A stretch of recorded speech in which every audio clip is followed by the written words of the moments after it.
Hey Earthlings, how are you doing? Right, I've got to sort out some technical things as I've never done this jointy malarkey again. So here's Chris Bryant. Hi Chris. Hi Roger, how are you doing? I'm doing grand. So all right, I can see your thread over there. I've never done the kind of joint thing before, so Yes, yeah, I'm just broadcasting from OBS on my side, so if we're going on your Streamlabs, then we're all good. yeah, you seem a bit quiet, so let me boost your volume. Okay. Okay, I've done that. All right. How's that? Yeah, I think that's okay. So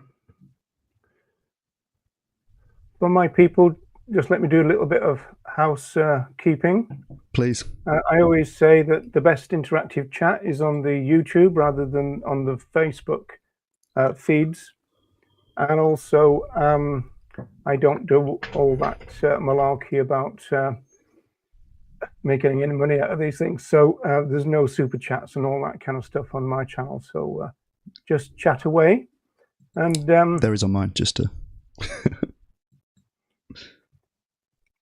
So there's a few people online. So how are we going to do this then, Chris? Because this is interesting stuff. A discussion with what do you call me, a grumpy old man? So grumpy old man versus. Did I say that? I'm sure I didn't. I think you did. Oh really? Oh dear. Okay. Well, yeah. Listen, I'm a grumpy old man in the making, so I won't hold it against you.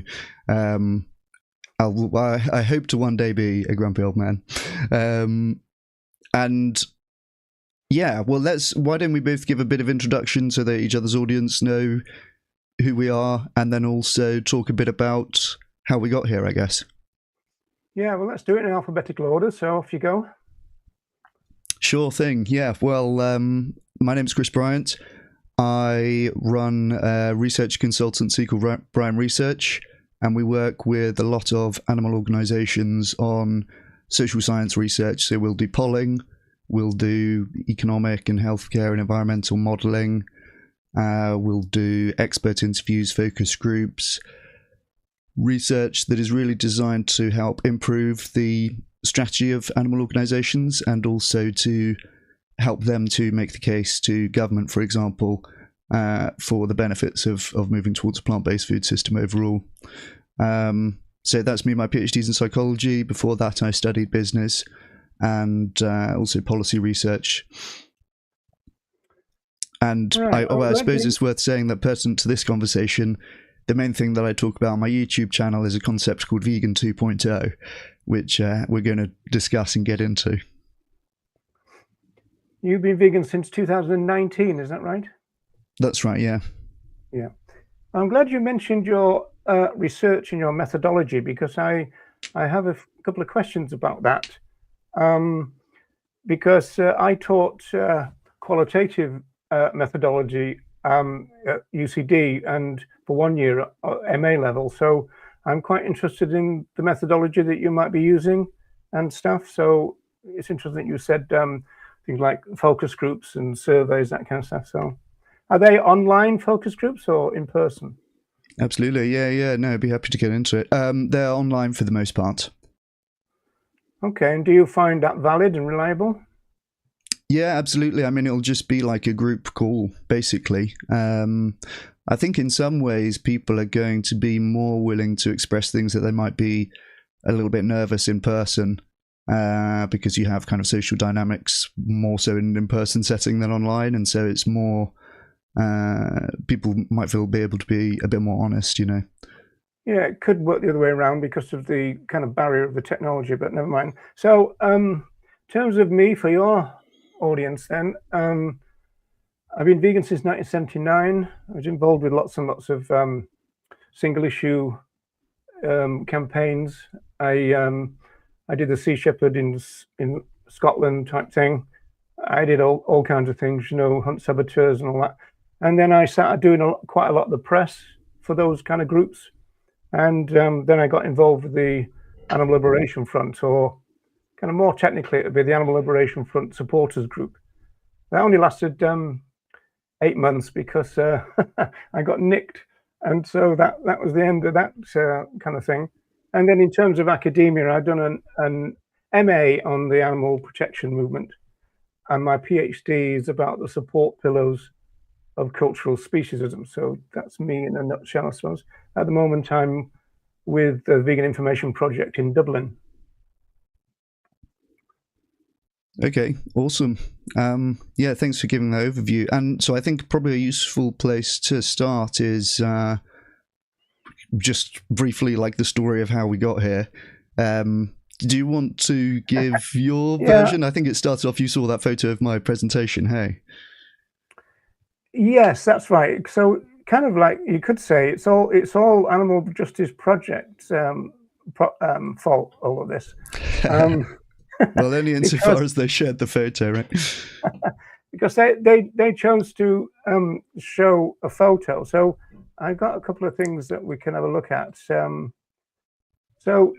to the right is your photo, obviously, and Shit, he's got slides. And so this is your Vegan 2.0, and what you call Vegan 1.0 is to the left there, right? And so I think the Animal Justice Project, they just kind of threw a few pictures up.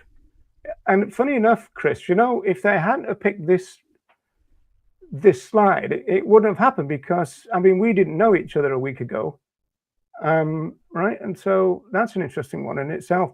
But yeah, and so obviously what I did, until you clarified it, was look at the worst forms of exploitation bit. And that's what most of the people who saw my thing. So I did say, in fairness, and I think you latched onto this, that I was seeking clarification. Yes, you did. I said, yeah. Who is this guy? I wanted to know who you were. Fair enough. And is this another dilution of veganism? Because what you call Vegan 1.0, from my point of view, is a dilution of veganism from, you know, so from previous decades and all that kind of stuff. So in terms of the discussion, I do have a couple of notes here, which is quite interesting. You said that what everybody's missing is the distinction about the words excluding and preventing. Is it preventing? That's right, yeah. Yeah. And so do you want to just run through what that differentiation will mean to you? Yeah, 100%. And I think there's a good summary from you know, how we've ended up here. I appreciate you've got the controversial photo that started it all. Yeah, so I think I cut you out, so I didn't want to embarrass you. Not embarrassed. Come on, I thought I looked quite good in that picture personally, but never mind. So yeah, I think you were not alone in noticing mainly this part, the worst forms of exploitation. So I see a lot of people on the picture of the slide were commenting, you know, is this to say that less bad forms of exploitation are okay? And, you know, who's to be the judge of what are the worst forms and stuff like this? So I think that this framing on its own, I can certainly see how people have taken it the wrong way. And it's worth saying that in the context of the presentation, it was kind of clear that yeah, the meaning was a bit more clear in the context, right? But yes, I think that the main thing that people have missed with that interpretation, is exactly as you say, is that the main difference really from veganism to Vegan 2.0 is about moving from excluding exploitation or cruelty or suffering, however you think about that layer of it, to actually actively preventing. And that being the case, it's not possible for one person to prevent all of the exploitation or suffering. And so you have to prioritize, and it makes sense to focus on the worst forms, you know, however that's quantified. Yeah, okay. So what you said on Facebook was the key thing you're missing, and you were talking to everybody really. Mm-hmm. I was dropping in and out as you do. That Vegan 1.0 is about excluding exploitation, i.e. don't do anything yourself, whereas Vegan 2.0 is about preventing exploitation, i.e. stopping others from doing it. Yeah, That's right. because the reason that I said, okay, well, let's have a chat then, because I'm characterizing this as a conversation and not a debate. Um, but is the fact that, you know, you're suggesting that the word exclusion automatically means on a personal level, and is that what you think the Vegan Society meant by the word? That is certainly my interpretation, yeah. And I do think that that's most people's interpretation. I know that some people in the thread were saying this is already entailed in veganism, like a proper vegan position understands this already, and it basically entails activism as well. I think that most people think of those as different things, such that if you eat cheese, for example, we're going to say that you're not vegan, but if you or have a vegan diet and don't use animal products and so on, but you don't do any activism, I think that most people will still say that you're a vegan. And I think people think of activism as kind of a separate thing. So, yeah, I think there is quite a long and nuanced debate about that very point. The fact that obviously a lot of vegan activists try to encourage people to also be activists as well. If I can just move on to this slide here, this is from 1947. So this is Faye Henderson, right? And there's quite a lot of these appeals within the vegan social movement to educate yourself in order to educate others. So it wasn't purely about just, as it were, the purity of individuals. It's about learning the case and then spreading it around. For example, Faye Henderson here, she was a prime mover within the vegan movement, and she did tours. A lot of them did tours all around Britain and Ireland even. And so they spoke at vegetarian conferences and this kind of stuff. So Matthew Melser here, he's a sociologist. He's working for the Donald Watson Archive. So they're going through a lot of the historical documents. You know, the Donald Watson family gave them access to his notes and archives and stuff. And what Matthew says is that Faye Henderson initiated, this is in the 1940s, the consciousness raising model for vegan activism. So I would suggest that there's no suggestion within the vegan movement, the vegan social movement, that veganism is about anything personal. It's always been about other people involved, and that's what you got pushback from. Kay Bealey said veganism has always been about trying to stop others from harming our fellow animals. So she said that on the thread, right? Now, I think, did you accept that? I think you said what you've just said, that most people think it's about personally abstaining. So, this brings us to a really interesting question that I wanted to explore with you, really, which was, does the Vegan Society play any role in what's going on here? I mean, have you run Vegan 2.0 past them? Have they commented on it? Are they interested in it? Or are they totally irrelevant? Do you think that the two definitions will sit side by side? How do you see how the movement would embrace it if they chose to? Yeah, interesting question. And yeah, I definitely think most people distinguish doing sort of proactively preventing, as I would say, exploitation or suffering as its own thing, and think of veganism as you can't have animal products, right? Basically, that's the main part of it in practice.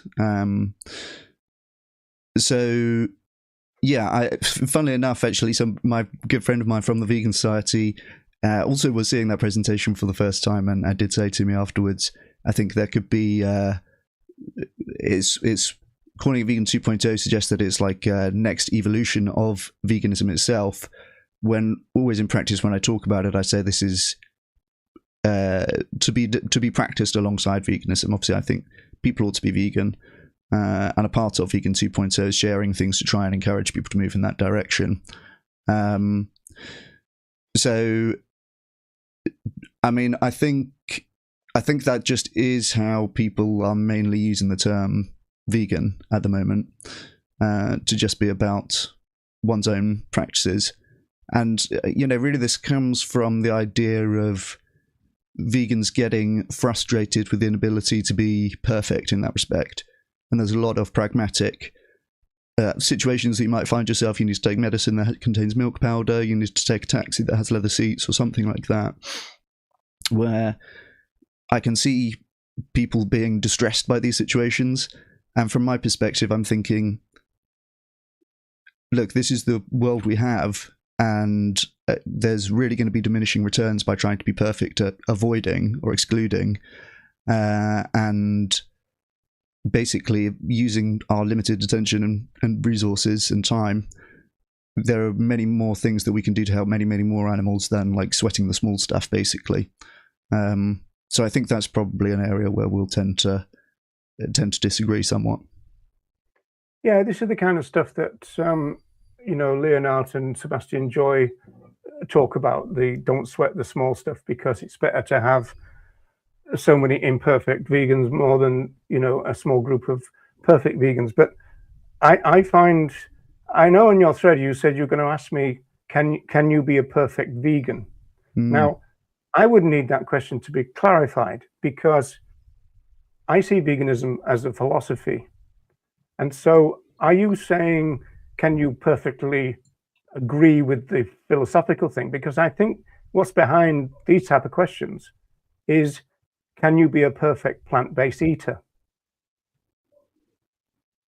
Well, I would say, like, can you practice veganism perfectly? I think it's one thing to believe in the philosophy, and it's kind of strange to talk about, like, can you perfectly believe something, I guess. Yeah, but that's exactly why they put the practicable and possible in the definition, because they realized there was a tension between those two things you've just talked about. The philosophy and the practice. Right. And is that something, I presume that's something that you disagree with? Well, no, I would say that, given the fact that we live in a cultural speciesist society, drenched in the ideology of speciesism and animal welfare, then it's very difficult to have a 100% plant-based lifestyle. You brought up the kind of difficult thing, maybe medicine, but you talk about things like leather seats in cars.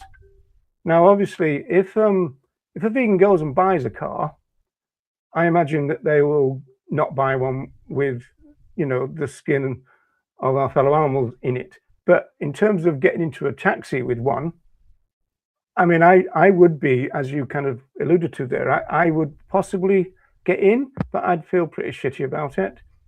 And I mean, but then again, I wouldn't want to get into a, Elon Musk car either. And that would go back to what I understand veganism to be, which is a justice for all philosophy. It's the ultimate peace movement.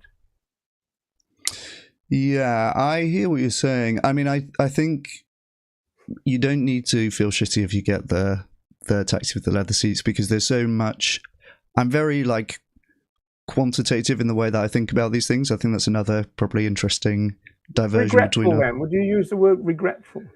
I wouldn't spend a moment thinking about it, because I would know that my donations and my sharing things on social media, my take part in organised activism, is doing so much good on the other side. It'd be like trying to save a few pennies on my groceries instead of focusing on getting like a 50k raise at work, This is like you're doing an immediate utilitarian calculus. But I mean, like, you're sat there and you're looking down and you're thinking, Jesus, this is leather. I mean, it must, you wouldn't kind of even think about it. I mean, I'm certainly capable of occupying that mindset where I'm like, well, it's actually quite grim if you think about the reality of what's happening right now. Definitely, I can appreciate that one could respond that way, but in terms of, I wouldn't think that that's like a helpful thing to spend much time like trying to optimize. If I have to wait for 3 taxis to come and go before I get one that doesn't have leather seats, and it makes me late for a meeting, I'm like, it's probably doing more harm than good at that point, right? If you weren't pushed for time, then maybe it would be a good idea. But it's it's an interesting thing. I think it's just on a kind of human level of the fact that we are human beings. We adhere to the vegan philosophy, and it's a bit shitty that there's a car here with the skin of one of our fellow animals in it, and that I would obviously spend a bit more time thinking about that bit than you would, and if there was a way of avoiding it, which you're going to say it doesn't really make much of a difference in the scheme of things, but I still probably would go to that thing of going, okay, well, if I ring this company rather than that company, if I knew that, then I'd do it. You would do that, wouldn't you? Well, I'm thinking about Uber now, and so it's just you get whatever car you get, right? That is not necessarily going to be. You don't necessarily know when I don't know anything about it, so. Okay, fair enough. Yeah, I mean, look, I suppose if you're thinking about a situation where you have 2 taxi companies in your town, and one of them has all their cars have leather seats, and one of them all their cars don't have leather seats, then you could make you could say, okay, consuming the one is more vegan than consuming the other. But there's going to be a ton of similar scenarios where there's some small amount of animal product consumption that is basically unavoidable. Another one is like there's a little bit of egg in flu shots, right? But I'm still gonna get my flu shots. I realize that that's not ideal, and right, we'll hopefully get to a world where that's not the case. But I'm not going to not have a flu shot in the meantime, right? So there's all these kind of cases where I think there's just very, very small amount of utility to be gained for like a large effort to try and avoid the thing, and that'll be increasingly, you will always be able to find some imperfection. And my thing is just to say to people, it's way more helpful to animals to focus on the massive gains that you can be made by giving more, sharing more, and doing more, which I talked about, than to, pay, for example, like pay extra to go to the taxi company that doesn't have the leather seats or something like that. Well, yeah, okay. Those would be factors that you have to, and actually, on a personal note, I'm in a strange situation when it comes to vaccines because I've never had one. Oh, interesting. Yeah, so I'm 68, as you pointed out in your live stream, and I've never had one. My mother, I think, was opposed to them, but not on any particular grounds, apart from she had this thing about it's a bit weird putting poison into yourself. I think that was her rationale, which may or may not actually make sense. And but I understand the science of it. I mean, it's a little bit like homeopathy in a way, isn't it? A little bit will create a bodily response. If I've got that right, but I've never kind of bothered with them. I've just never had one. You could say that. I'm not sure I believe in homeopathy, but I do think vaccines are a good thing. But I see what you're saying. It's a similar sort of... The principle is similar. They introduce something in order to create a response. Is that wrong? Well, if you frame it in those kind of terms, I suppose both things are doing that. I think there's evidence that vaccines work, but I don't think there's evidence that homeopathy works. Yeah, okay. Well, if you're going to get hooked up on the efficacy of homeopathy, but I was just trying to see if the scientific rationale for it was kind of similar, really. I don't know. That's an interesting framing. I've never thought of it in those terms. Yeah, I know it is a little bit weird. Let me go back to this. I'm not going to spend any time on it.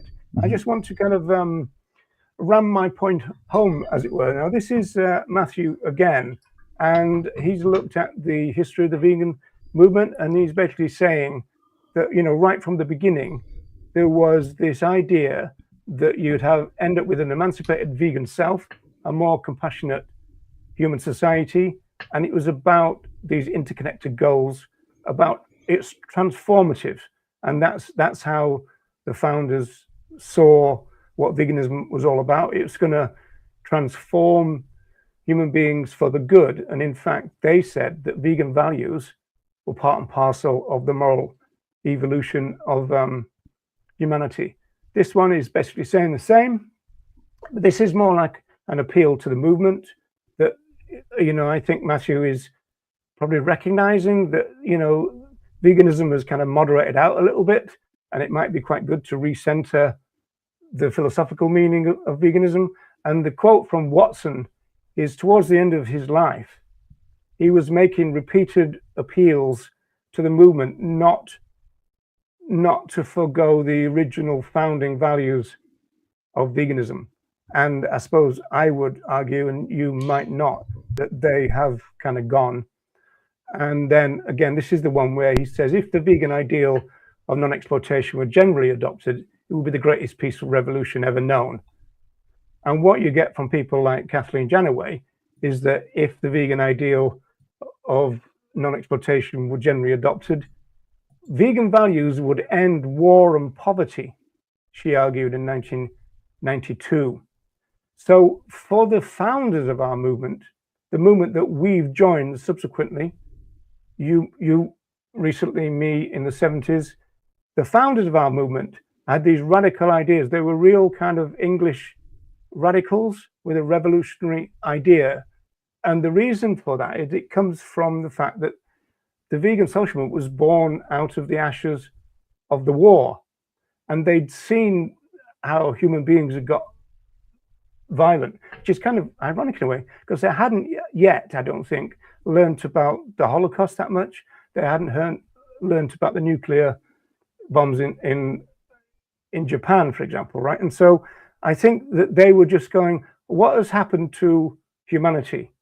We need some idea to bring it out of the moral trough that we're in.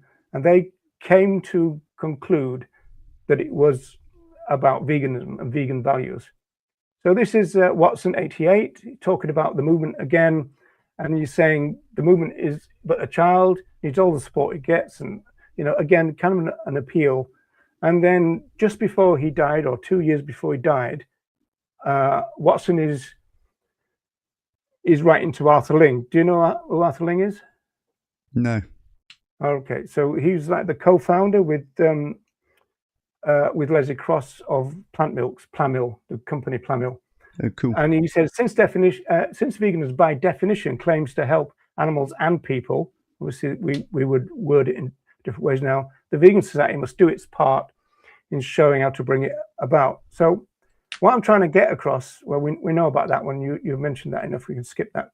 What I'm trying to get is that they were very proactive in terms of being activists right from the start. They wanted to educate themselves to educate others, as I said. So this is Calva. Now, this is a person, you might know her, still works, I think, at the Vegan Society. I think she was once called their historian. She's now called their chief communication officer, I think. And she's pointing out that, well, it's a really interesting story because the beginning of the Vegan Society was pretty chaotic.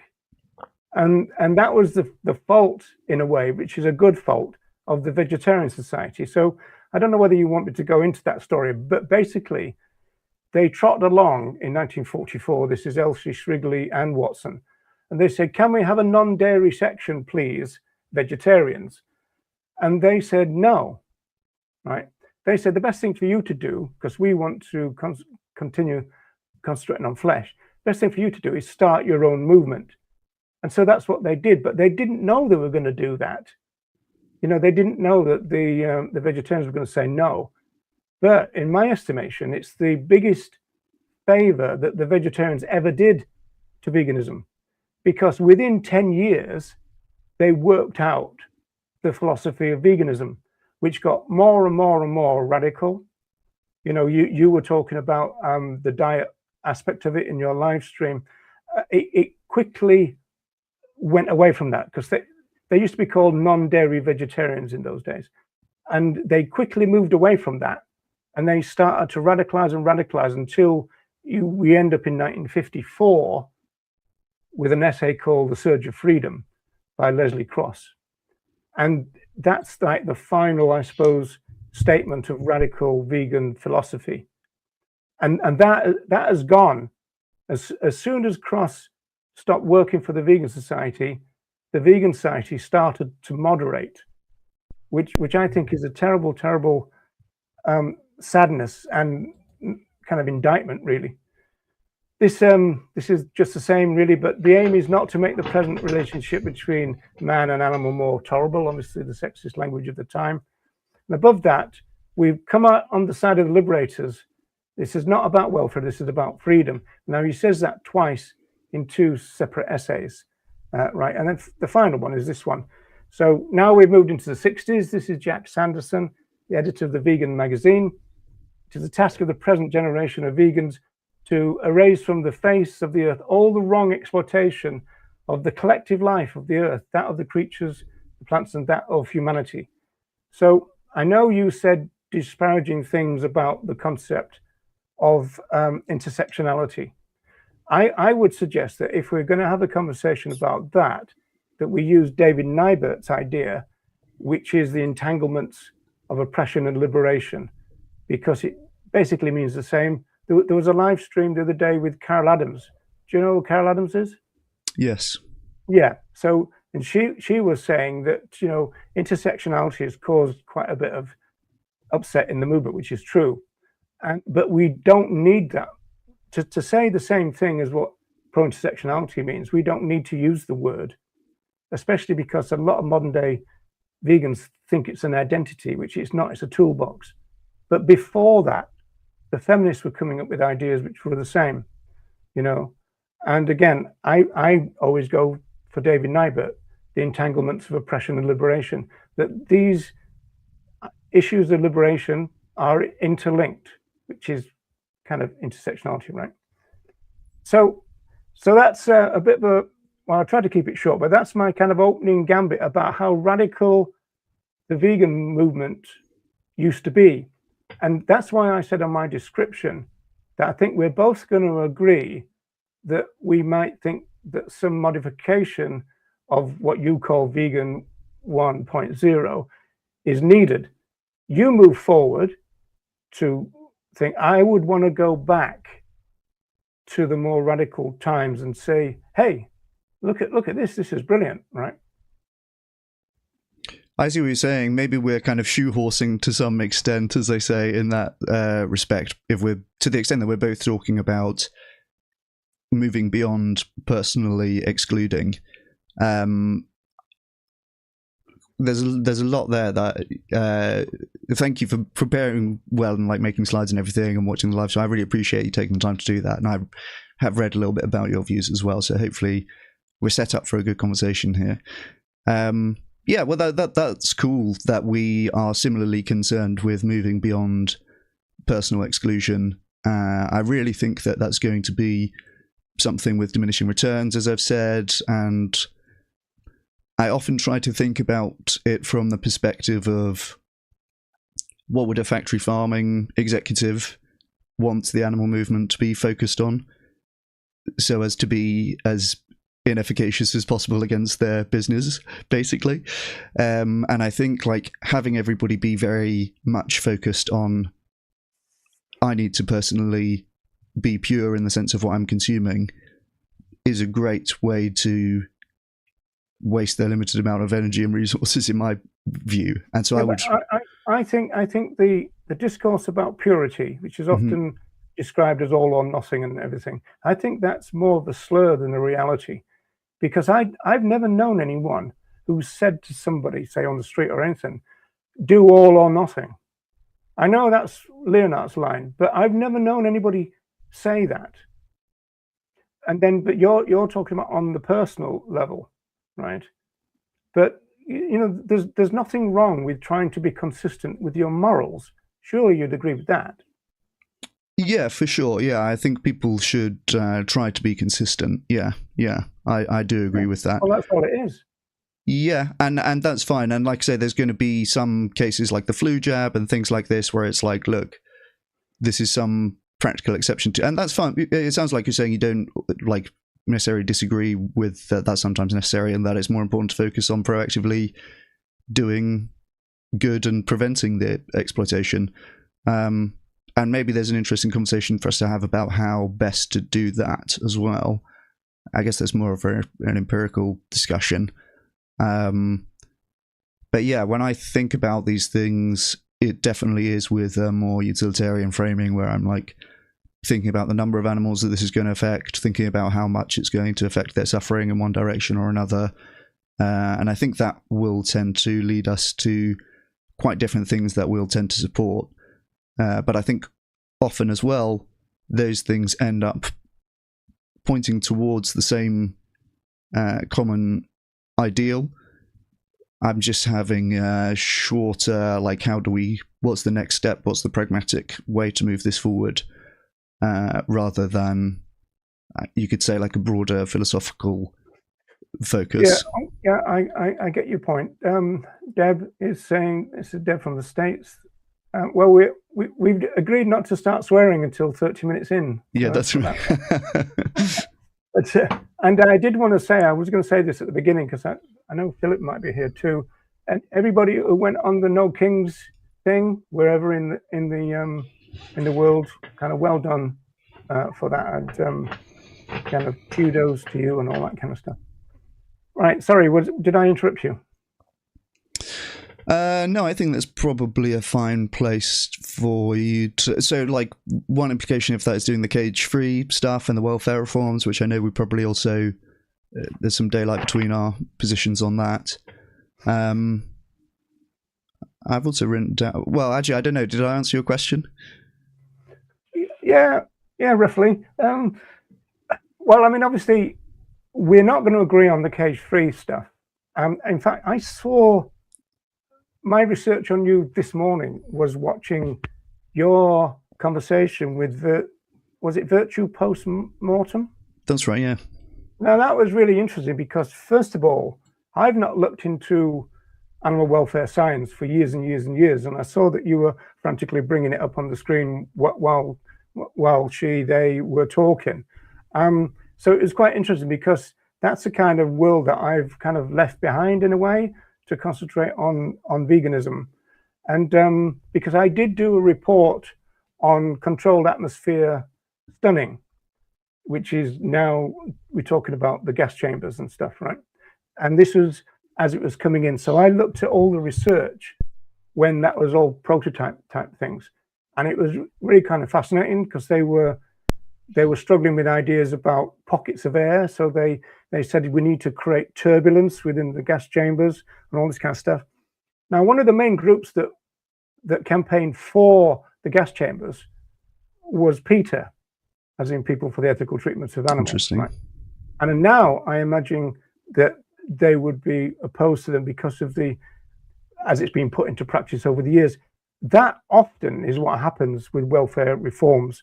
You often get, I mean, another example would be, because when I came into the movement, 79, the battery cage thing was already on the go. What they didn't realize was that they would replace them with enriched battery cages, right? And then with so-called free range, quite a lot of people who campaigned for it are now critical of it, right? And not least because of some of the things that came up in your talk with Virtue Post-Mortem about the fact that there's a PETA report suggesting that in some respects, the high welfare systems can be worse for our fellow animals than the more restrictive ones. And it was a really kind of interesting discussion. I'd encourage people to watch that if they want to get back into animal welfare science. But it was almost like going back in time for me. I even looked at an old video from Gary Francione. You know that name? Yeah. Okay. So a lot of the things that you stand for, he would claim, and I think he's right, that he kind of debunked it all in the 1990s. So we talk about, Animals, Property and Law, 1995, Rain Without Thunder, 1996, and onwards. The debate that you're still embroiled in was ongoing there. It was often wrapped up in the kind of abolitionist versus welfare type thing and all that, right? But I mean, I thought Virtue Post-Mortem did really well. Did you think you were struggling a bit? No, yeah, she's very smart and very, like, I think we certainly have disagreements, but want a lot of the same things. I think that's the case with a lot of the, I would say, anti-welfarism. I hesitate to say welfarism versus abolitionism, because I think a lot of the people who are what you would call welfarists are eventual abolitionists, right? And certainly that's how I see it, that improvements to welfare standards, or for that matter any other standards that you could put on farms, for example, they might have to observe certain environmental regulations, and they can't pollute willy-nilly, they have to treat their workers like, minimum wage, safety requirements, all this kind of stuff. I think, again, it's like a pragmatic way that what part of what that is doing is pushing up the supply curve. It's one of the main planks of your argument, if I understand it. If you make flesh products more expensive through welfare regulation, it means that the vegan meats, etc., will become competitive in the market. Exactly. That sums it up, is it? Exactly. Yeah, there are cost pressures on animal products. There are cost pressures on alternative proteins, and what we should be doing from like an institutional advocacy perspective is advocating for things that tend to favour alternative proteins in that respect. So I think as well, a lot of welfarists are hesitant to put this very clearly, because of course this can be an argument that the animal industries can take and say, well, look, this is going to make food more expensive, and that's not what governments want to see happening, right? So that would be a government's main hesitation with passing these kind of things, and like a reason not to do this. And in that case, you'd probably even find animal advocates saying, we promise that this won't increase the cost of food, right? Because pragmatically, again, in government dialogue, you have to consider what their incentives are. But yeah, I think that, like I say, it goes for welfare laws, and there I see that people can get the idea that I'm saying, which again, I'm not necessarily saying, and it's interesting what you said about Peter advocating for cage-free, and then later, or advocating for getting rid of the battery cages, and then later like advocating against the systems. The gas chambers, it was. Oh, the gas chamber, right. Yeah, I mean, I think that's actually perfectly coherent, because I see it as a gradual process where, the standards that welfarists are advocating for today, if they're successful in advocating for them, they'll move on to some higher set of standards that they want to advocate for, and then they'll say, the thing that we were advocating for 5 years ago or 10 years ago is no longer acceptable, because you're kind of trying to keep. Well, that might be one of the ways, but they also could just say, we want to scrap what we brought in because it doesn't work, and there's nowhere else to go but back. There's quite a lot of problems with this. I mean, like there's a lot of problems with the idea that if you regulate the shit out of animal agriculture, then the costs are going to go up. Well, we don't know that.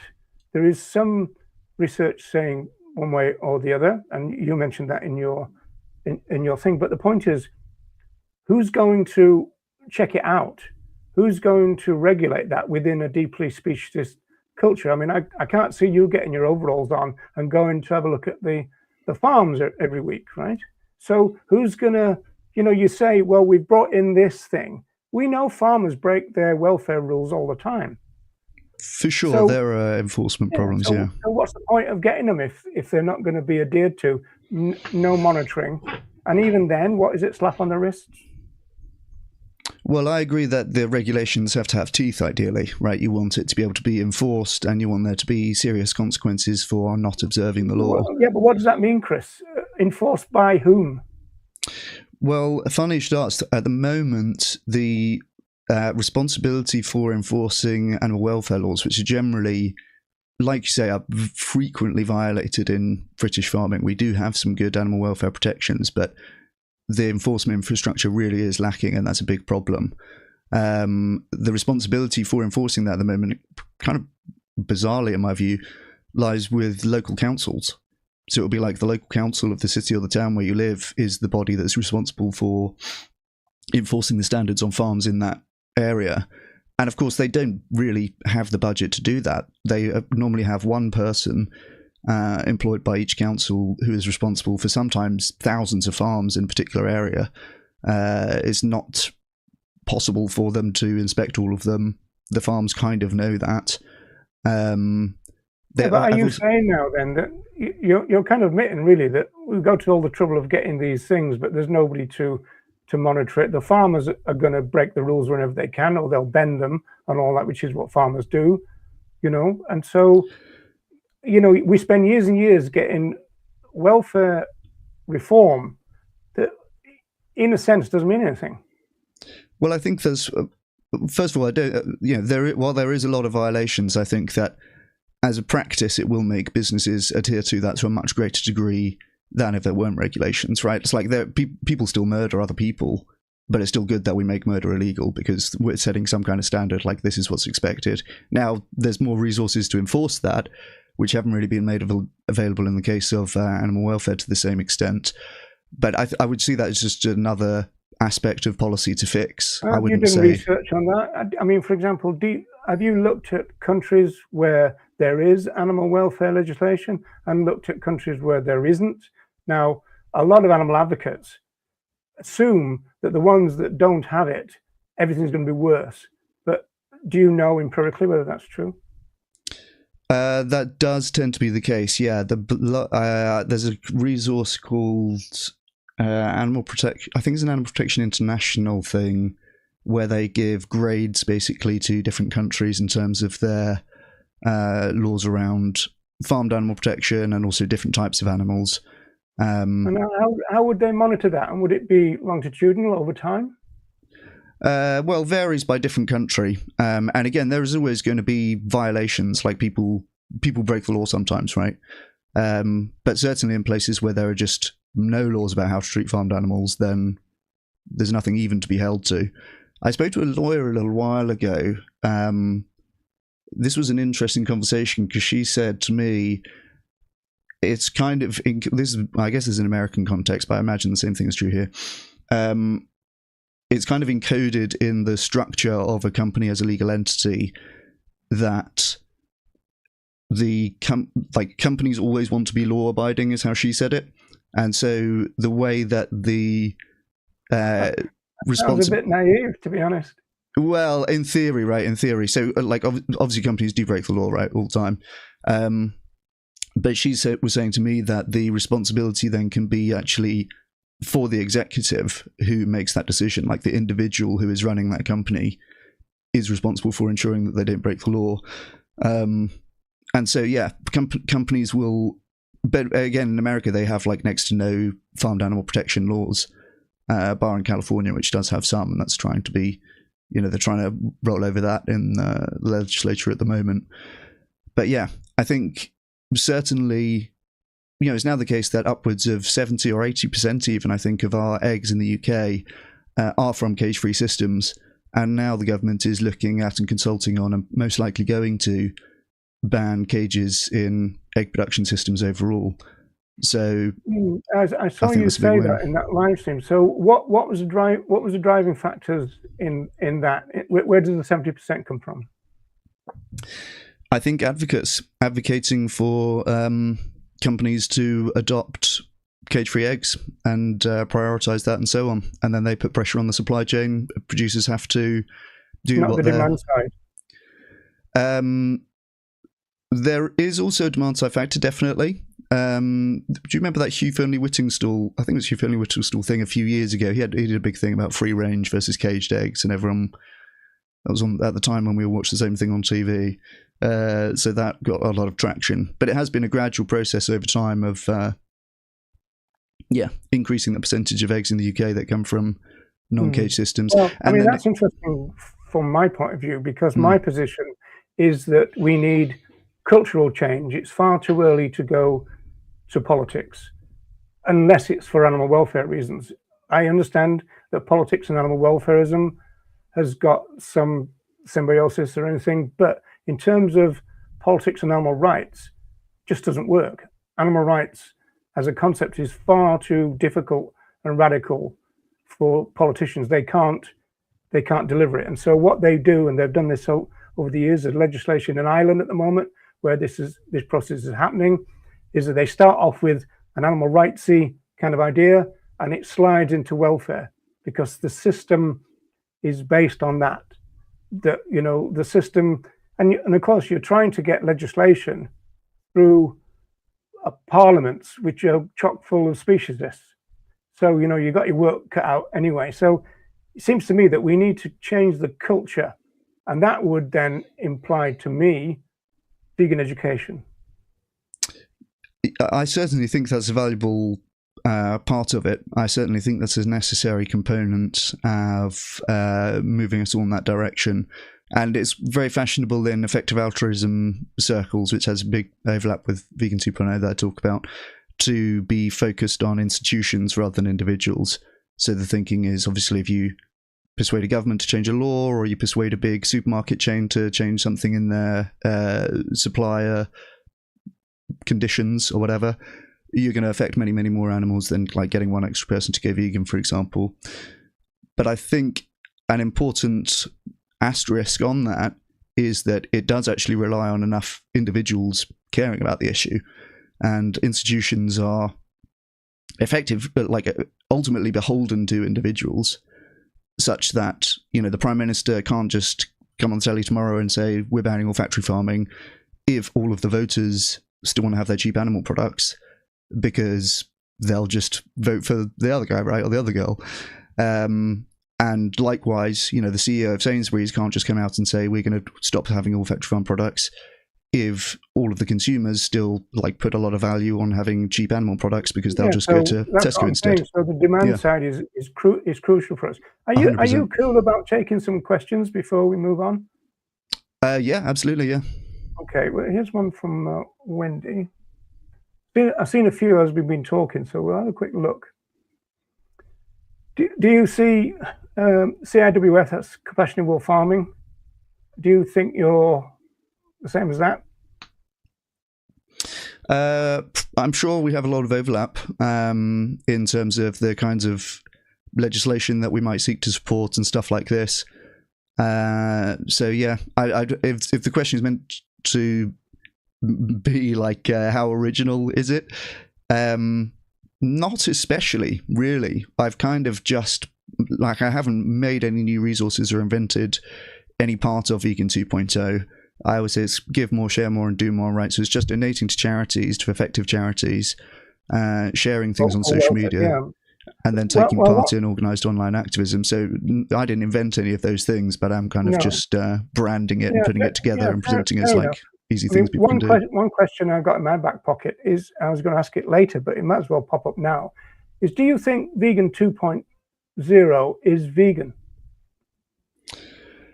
In the way that Vegan 1.0 is focused on, to the extent that that's focused on exclusion, I think that it is two separate things. So but aren't you we're back to the start. You're misinterpreting the word exclusion, because when they used it, and of course because of their chaotic start and all that kind of stuff, you know, I mean, the definition that you're talking about is like 1979 to 88, but they started working on that something like 1967. You know, so words like exclude and exploitation, which we would have much more kind of nuanced critiques of now, they just use them like, well, exploitation means use, and you know, that kind of stuff. And so I think we have to kind of give them a little bit of latitude in terms of what they meant. But how do you know that when they said exclude, they mean from society? Well, if that's the interpretation of that definition, then I think that's pretty similar to what I'm saying. So it would rule out the need for Vegan 2.0 then, wouldn't it? Well, I think that so you're using basically an earlier definition, which is a bit more all-encompassing, you could say. So I think those definitions are probably... No, I'm going back to the definition that you're calling Vegan 1.0. I think it's a blanding thing. You know, it's been blanded out a little bit, because we know, I mean, as a sociologist, we know through social movement theory, and people like Corey Lee Wren have done lots of work on that, vegan sociologists, is that when a movement takes off or becomes professionalized, it tends to moderate. Now, that definitely has happened with the vegan social movement, sadly. So a radical start has been kind of chipped at until now. We've got, I mean, I know I said it in a kind of clickbaity type, but we really do have a welfare shit show of a movement, because the animal rights elements of it have gone. Reagan has been forgotten. Francione has left. I don't know about that. I guess that's like an empirical question as to how many vegans see it in different terms. Like there's certainly plenty of people in my audience who are also more oriented around thinking about rights rather than welfare or suffering, or however you would put it. But do you disagree that advancing welfare, for example, also advances rights, like through legislation, for example? Well, it's interesting, because I think that ties into something that you said about 10 minutes ago, which is this idea that welfare can lead to abolition, because there's some really interesting work, and Richard Gale is involved with this, where it's the other way around. And so and Casey Taft talks about this as well, who's a psychologist. And, you got this thing with the Melanie Joy cartel, ask the small ask, right? Whereas there's a lot of research saying that if you ask the big ask, which is quite ironic then, it means then that if you've got a radical abolitionist message, you end up with welfare. It's not as though you've got to climb up the other way, because the point is, going back to the system can't deal with the abolitionist or the rights thing. And so what Gale talks about, because we normally talk about the movement and counter movement, right? Now, he was interesting because he talked, so that's the dyad. He talked about the triad, which was the social movement, the counter movement, and then the state, right? And so the short version is that if the social movement creates what I've called social turbulence, what you end up is contact between the counter movement, say the meat trade in your terms, right, and government ministers, right? And the government minister is on the phone, to the flesh industry going, I'm getting a lot of flack here, do something about it. And of course, what they can do is welfare, right? And so looking at that model really pushes the way that even an abolitionist thing, you would end up with welfare on the way. But the important part of it, from my point of view, division of labor, is you don't have to campaign for it. You get it anyway. It depends. I think I understand what you're saying. There's a lot of contexts where either of those could be more true. There's a lot of empirical things that we could unpack there. Like, for example, I think I can see what you're saying, right? Like, make your sort of first offer the bigger one, and then you are negotiated down. And if you end up with welfare, then that's, then you end up with welfare. I think there's contexts where that can be true, and I think there's also contexts where the reverse can be true, where like the government's consulting on the specifics of. I think with the cage-free thing, it's like when like what year should we aim to bring this in? Is 2032 is the suggested thing, and then like should it be sooner than that? Is that adequate for businesses to prepare or whatever? There does come a time where you need to be like, okay, here's the we've got to be pragmatic about what's possible here, and like give details on the kind of welfare improvement. What do we want? Slight improvements. When do we want it in 5 years? I mean, like I think that all we have is incrementalism in the execution, and if at that stage you're saying I'm not going to take part in this because I think that is all wrong, then you don't get the incremental improvement. But I think no, but I go back to, I mean, one of my main planks in terms of this discussion that we're having is division of labor. My position is that we do know that there are a lot of vegans who won't do vegan education. So fair enough, they can do, they might want to do Camp Beagle, or they might do X, Y, and Z. They won't do vegan education, and in some senses they're opposed to it. So they become the vegans that the non-vegans rub shoulders with, and eventually learn a bit about veganism. But my position is that if you've got vegans who will do vegan education, then it'd be good to encourage them to do little else, because there's so few of us. First of all, there's so few of us who are activists. And I take my lead from Ronnie Lee. Now, I don't think you know Ronnie because you passed over his name the other day and you didn't know who he was. Now, Ronnie Lee's been vegan for 53 years. He was the co-founder of the Animal Liberation Front. And he says that what we need is vegan education everywhere and all the time. Now, who's going to do that? Only vegans, right? And so the extent to which vegans who will do vegan education get diverted to something else, I'd argue against them doing that and concentrate on what you do and stay in your lane type thing. That doesn't stop you as, okay, a welfarist doing welfare. You know, I got a blog entry from years ago, welfarists do welfare, big wow. Yeah, of course they do. They're welfarists, they do welfare. But that doesn't mean that vegans have to do it. Well, I understand what you're saying, and I certainly appreciate that you're thinking about it in terms of effectiveness then, like where's the best sort of marginal use of the would-be activists' effort. I think that there's... the main thing I would say is, like, don't oppose welfarism. I don't know if that's something that you do oppose, but I see a lot of that in the vegan movement in general, like anti-welfarist, like I said, which I think is unproductive and unhelpful.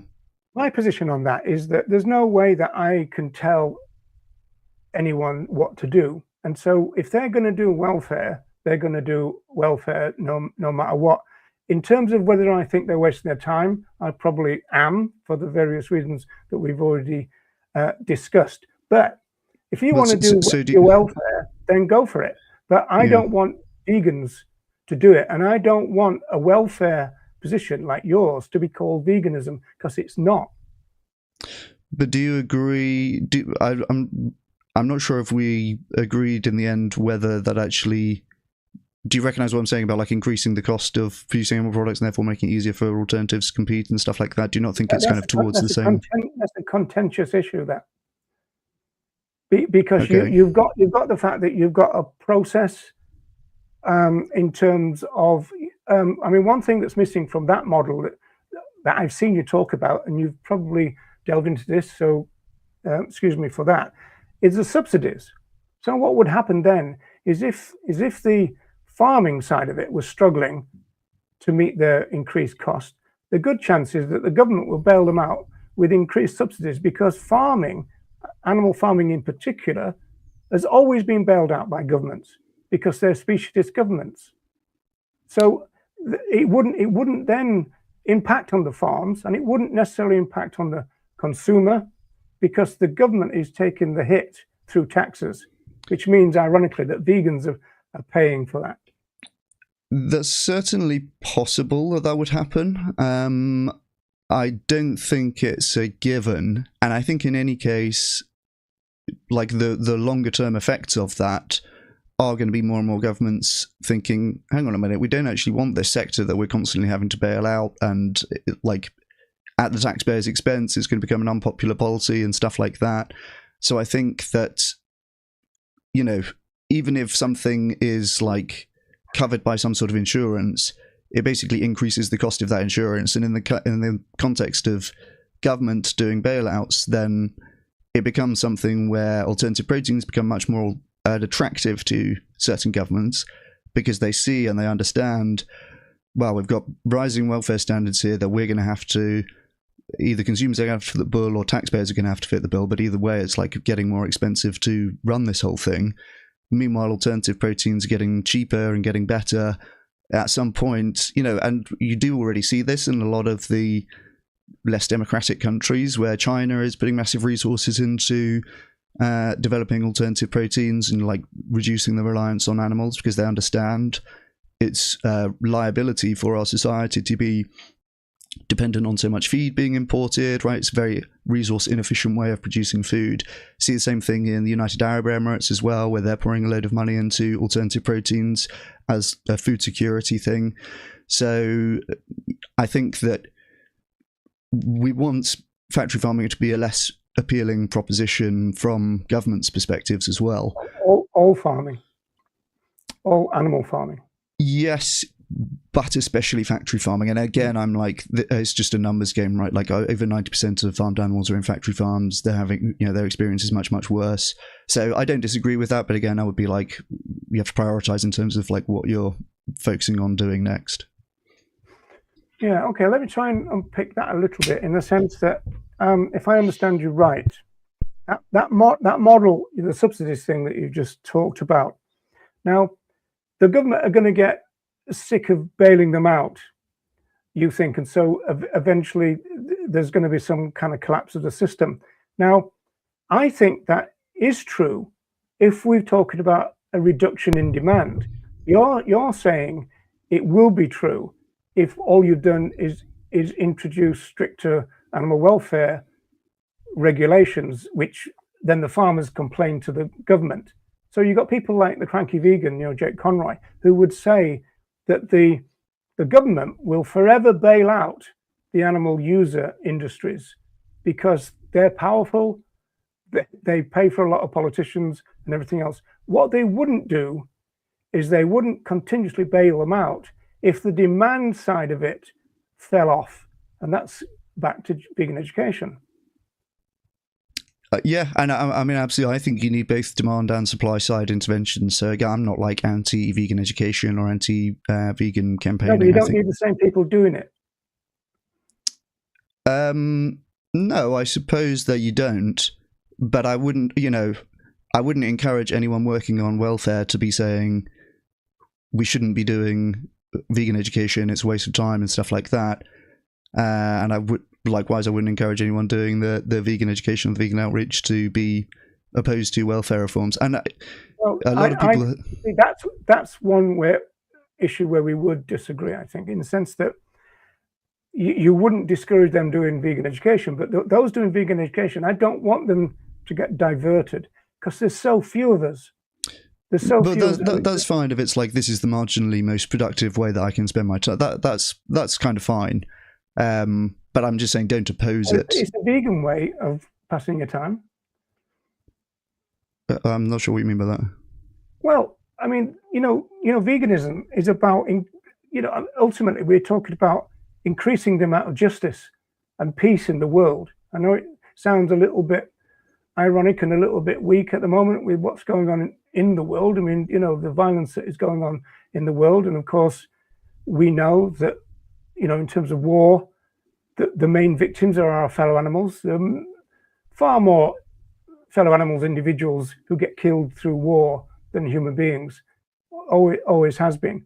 So we're trying through vegan education to bring about a world which the mindset of humanity is altered to be a more peaceful species. Now that is the vision of the pioneers, which I don't revere. It's not that. It's I agree with, and I think they set out their case. So I think anybody that wants to mess with the definition of veganism, you at least have some kind of duty to at least check out what they stood for. Not because they were the founders, but because what they stood for was bloody good. Yeah, and I think that the interpretation that you're presenting, I think, is closer to. Again, I think we're probably closer than I would see veganism as conventionally being perceived, or I guess perceived as in the most widespread way today.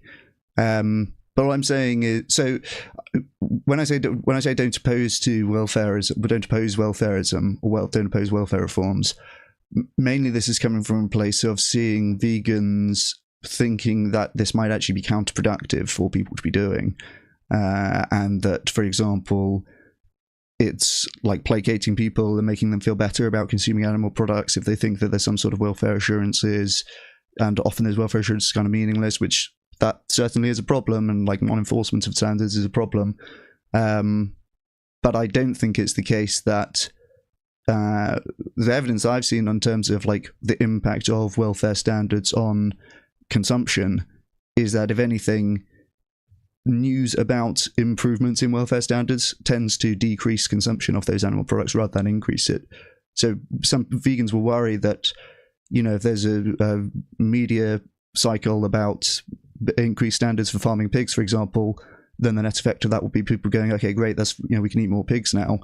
But I don't think that is the case. I think that it more so goes in the other direction. Back up that statement in the sense that this is why you ended up with groups like PETA endorsing animal user industries, because they came up with welfare things like or giving a slaughterhouse designer, Temple Grandin, an award, right? It's like giving Trump an award.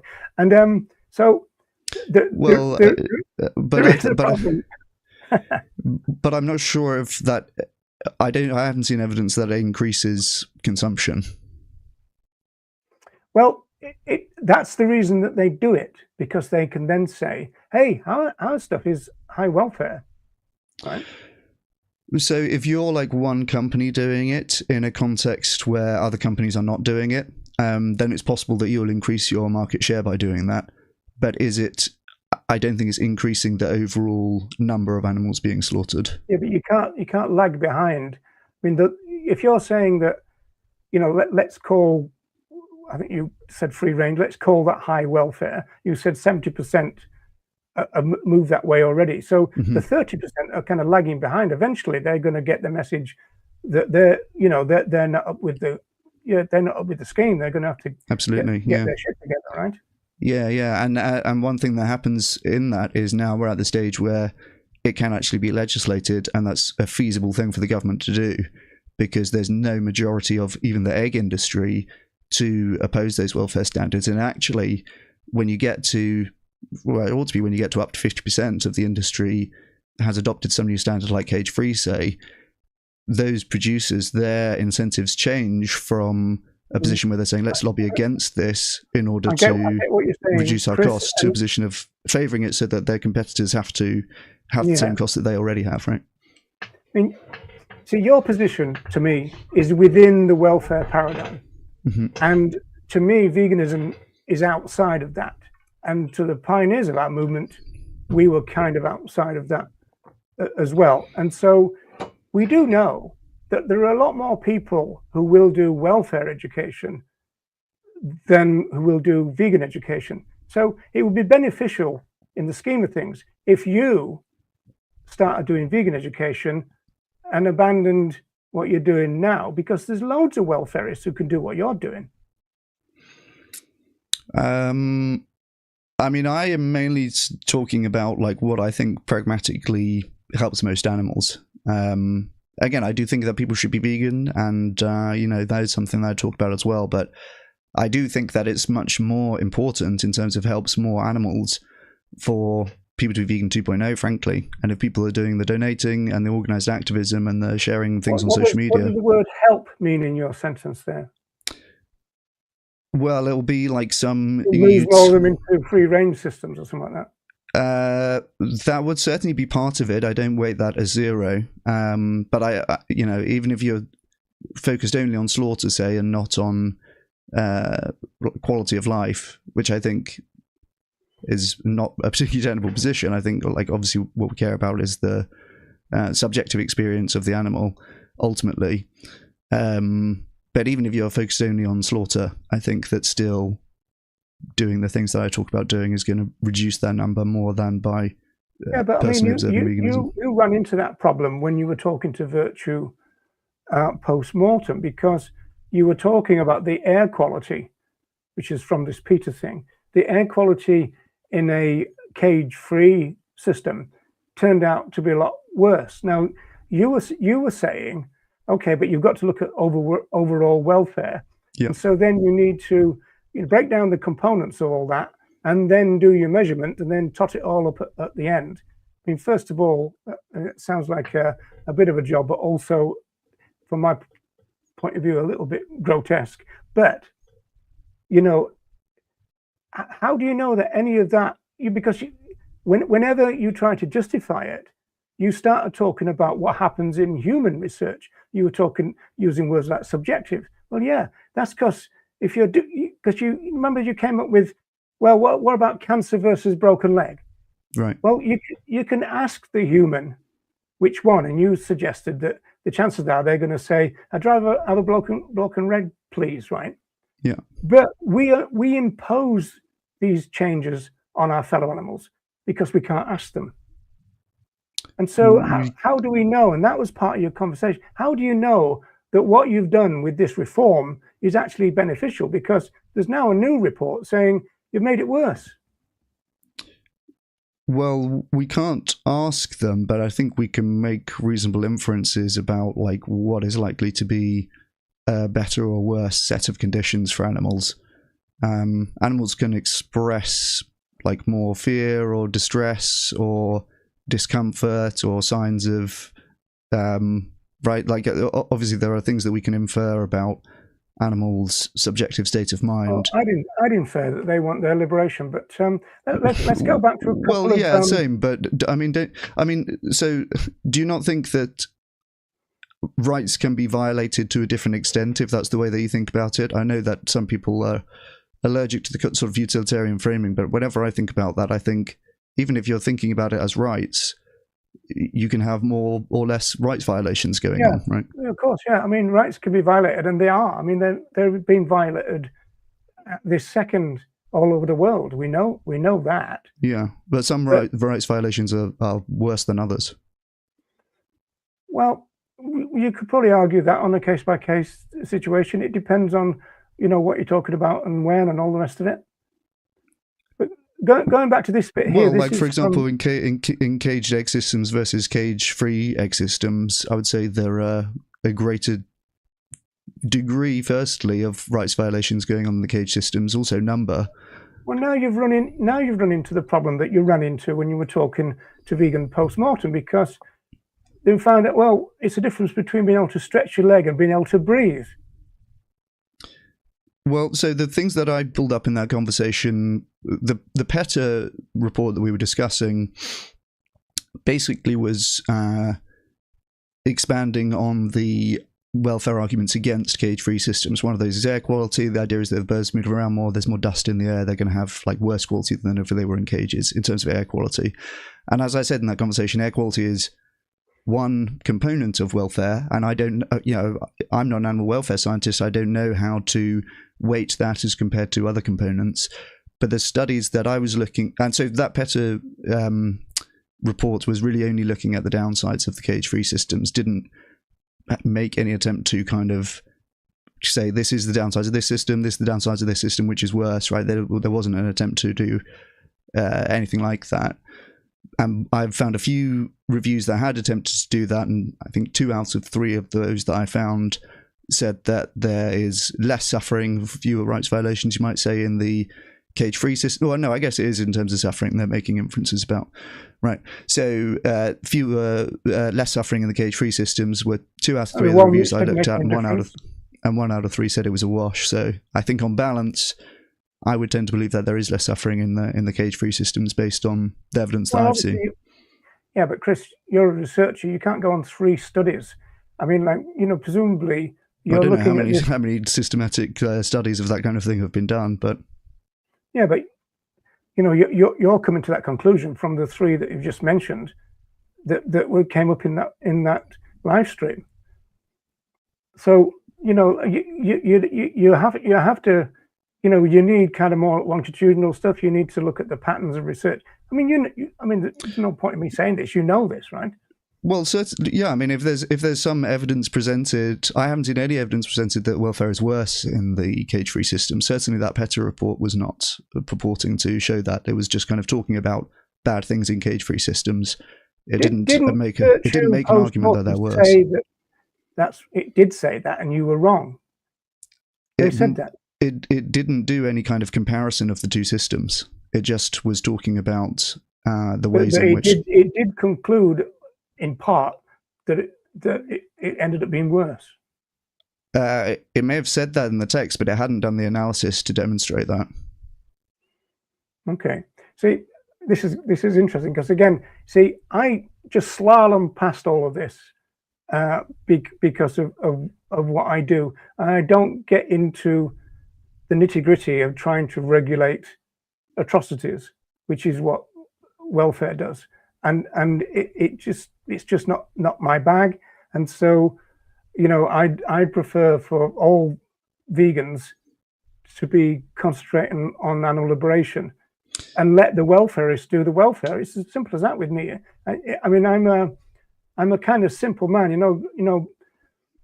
kind of Forrest Gump. I'm not a smart man, but I know what veganism is.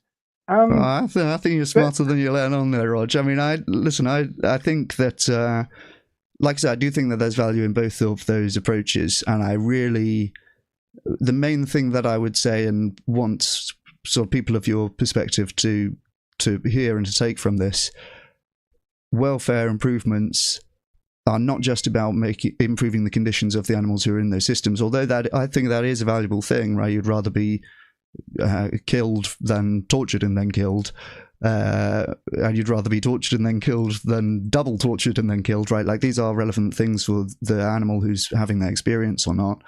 But the main part is that there are also going to be fewer animals having that experience because of the cost pressure that introducing these kind of systems puts. And one way of seeing that is that these businesses that are producing eggs, the egg farms, are going to be doing it as cheaply as they can. And if they require regulation to say you're not allowed to use cages anymore, I mean, if it was not sort of costly in some way, that legislation wouldn't be necessary because they were doing it already, right? You don't think my point about subsidies is valid?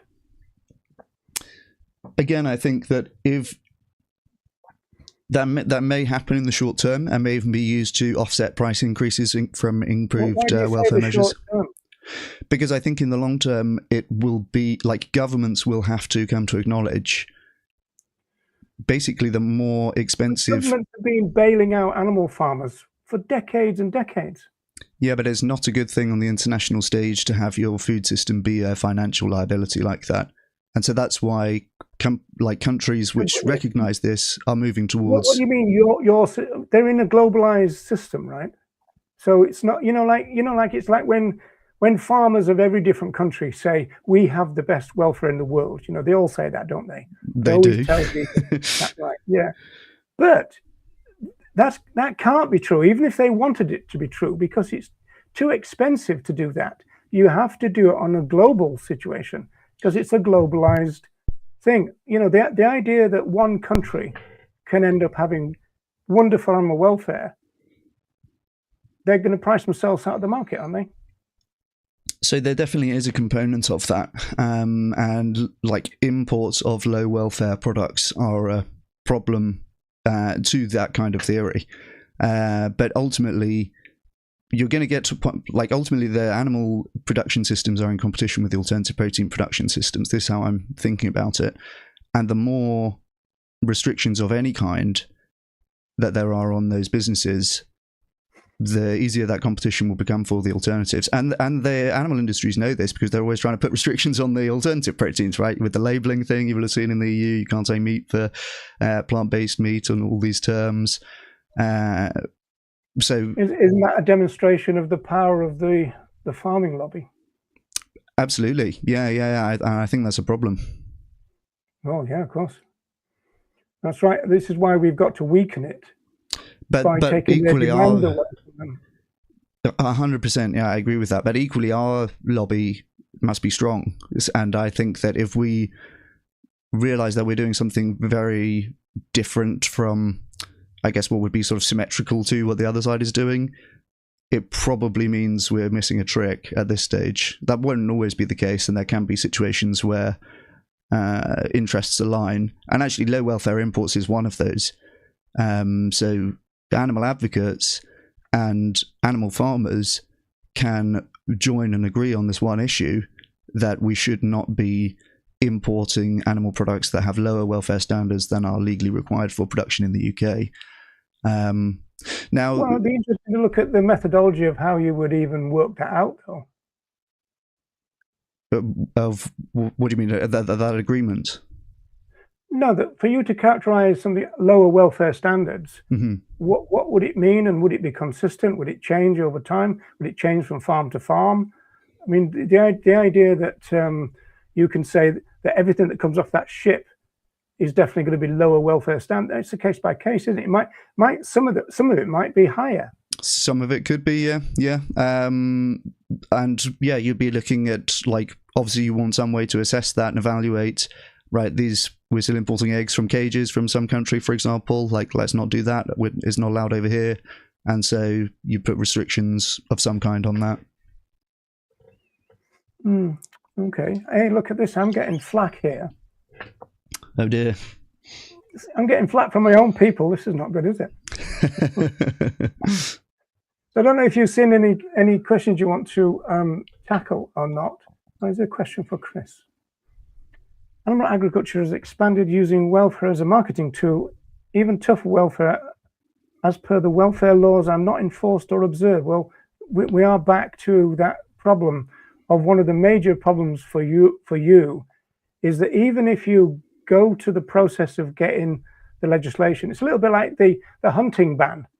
Like, because the hunting ban came through a speciesist parliament in Britain, there's a hunting ban on a deer farm in Ireland, right? Means very little. They're still hunting. So, you know, kind of, how do you regulate? Who regulates it? Who's going to do it? Are you going to do it? I'm not going to do it, but I certainly would lobby for proper resourcing for agencies that will do that. And actually, I think that this is something that becomes more feasible with AI to some extent, that can be used to solve the resource problem, basically, of not having enough resources to monitor and evaluate and do prosecutions and so on for animal welfare standard violations. So there's certainly parts of the process that can be improved. Yeah, I did notice you've got a video about you were welcoming AI, whereas a lot of people 100%. are worried about the implications of it. But how does briefly, how does the AI thing factor into your thing? Well, on welfare enforcement, you mean? Yeah, what you were just saying, AI will help. How does it do all that? Basically, anywhere where you can have systems that can automate what would have been a lot of human labor, then that's the bottleneck in terms of welfare enforcement. So, whether it be drones visiting farms on an autonomous basis and like detecting things not being done properly that would have previously required a human to go around, expensive human to go and stay in a hotel near the place and then get paid a salary and everything else, to the extent that you can just do this with technology, that will be, I think, allow us to make great strides in enforcement. For controlled atmosphere stunning, that it would cut down the amount of human interaction with our fellow animals, because you would take them off the transport truck, on a pallet, as it were, in all the cages, and then you'd bung them into a gas chamber. So you don't have that thing. I mean, obviously at the farm level, you've got, the catcher thing, and we've all seen that, they grab the turkeys and they lob them in and all that. But it wouldn't happen at the farm side of it. But as I said, now people realize that, who would have known gas chambers are not great for sentient beings? Yeah. So you're saying that they did that in order to reduce the extent of interaction with humans? That's one of the Peter arguments, that it would do that. Interesting. In the same way as they experimented with those kind of machines that gather them up rather than humans doing it, because humans got this tendency to use them as footballs and do all the rest of it that we've seen over the years. I see what you mean. So if you're taking humans out of the processing system, the idea is that you remove that. But is that not what you just said about AI? Well, it's a bit of a different thing, because I'm talking about welfare inspections rather than processing that is going to go on in a different way. At the moment, there just aren't enough welfare inspections. There will be farms that will never be inspected because there's only one person doing the inspections in that council, and there's 1,000 farms, and so they'll just never get there. Is this an updated AI version of CCTV in slaughterhouses type thing? Because that was brought in by Animal Aid, and then funny enough, animal justice project exposed how rubbish that system that was brought in by Animal Aid was, because the slaughterhouses got around the fact that there was cameras, and they did all the horrible stuff out of the way of the cameras. It's like the coppers, when they had to tape people, they beat them up in the car on the way rather than when they're on tape. So people do find a way around these reforms. Who stops that? Well, certainly there will still be cases of people being able to do that, but it's like I said about like people still do murders to some extent, but probably to a far lesser extent than if we didn't make murder illegal and say like we have some sort of system that's meant to enforce this, imperfect as it may be, right? That's an interesting philosophical thing. If we made society more moral, we might not need those kind of laws. Certainly, and I'm here for that, but I don't. I think that it's valuable to advance the cause in ways that don't require that. To me, that is a very difficult thing to do, and so to the extent that you can do, is an admirable thing to do, and it's a good thing if we can achieve it. But to the extent that you can reduce the suffering directly and basically circumvent the attitude change, like for example. Changing we were reading the thing about the other day about changing the defaults on menus to plant-based options, and the menu will still contain animal products, but you have to specifically request it. You're going to see some double-digit percentage decrease in the amount of people choosing meat just by changing the default like that, and it's a very tractable measure for places to introduce because there's no resistance to it, right? Over the years, I've had people say that to me. Look, if I go into a restaurant and most things are plant-based or vegan-friendly, I'd be fine. It's just that it's not at the moment. So I mean, kind of like anecdotally, I've kind of heard that position. But is there any research that suggests it? Oh yeah, 100%. Yeah, there's good experimental things with the menu defaults. A very common format for it is conferences. When you register to a conference, you might have to fill in a form about what you want to have in the dinner. And unless it's a vegan conference, you're going to have to tick the vegan box, especially to request your vegan meal, right? And if you flip that to say... way around. Exactly, yeah, the food will be plant-based. If you insist on having meat, tick this box here. And the effect sizes in that kind of setting are genuinely massive. It can go from like 10% having the vegan thing to like 90%. So there's some studies where it's very, very strong. We did a sort of mini meta-analyses of these a couple of years ago, and I think the average there was about 30 percentage points drop in people ordering the meat dishes when the default is changed to plant-based like that. Now, one kind of interesting part of that is in a lot of settings there aren't necessarily defaults. Like if you order something in a restaurant, there's normally right, you just order what you order, right? There's not necessarily a default in that setting. So too in supermarkets. So it's somehow kind of situationally constrained, but there are other things that you can do, like on menus there's a drop in the ordering of vegetarian options if you put them in their own vegetarian section as opposed to mixing them in with the other options on the menu. And so I think that things like that, where it can be like, well, we can actually get like 10% more people getting the plant-based thing here, and we didn't have to contend at all with the attitudes. Again, while I think it is good to contend with the attitudes and try and change the minds in the long term, it's I think it's also good if there are kind of freebies where you can avoid that. If the attitude, if you could change the attitude, then you wouldn't have that tension there at all. But I mean, you mentioned that chef you mentioned. Big if there. Another one, Jamie Oliver, right? He brought in healthy options to schools. Do you remember that? I do. I can't remember how much of a plant-based thing it was. I remember turkey Twizzlers being the enemy in that. Yeah, episode. Well, it was. I think there was quite a few plant-based options available, and there was a bit of a kind of revolt from the parents and the kids, and so you ended up having this rota of parents going to the local burger van with an order from all the kids. Yeah, I do remember that. Yeah, because the culture hadn't changed. Yeah, and I think and that's absolutely right. I think that you do need that demand side and change on the individual. I think of this as like the individual versus the institutional level. So with Vegan 2.0, the donation, the give more, and the do more part are typically aimed at institutions, because the most effective charities will tend to be those which are doing institutional interventions, like trying to get governments to, right, there's the Danish government doing the plant-based initiative and so on.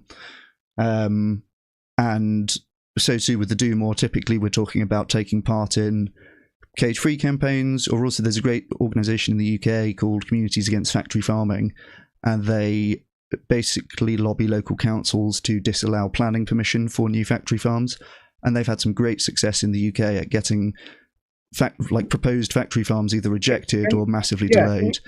Can you say more about that? What does it mean that our fellow animals who would have been moved to the shiny new factory farm stay in the dingy old ones?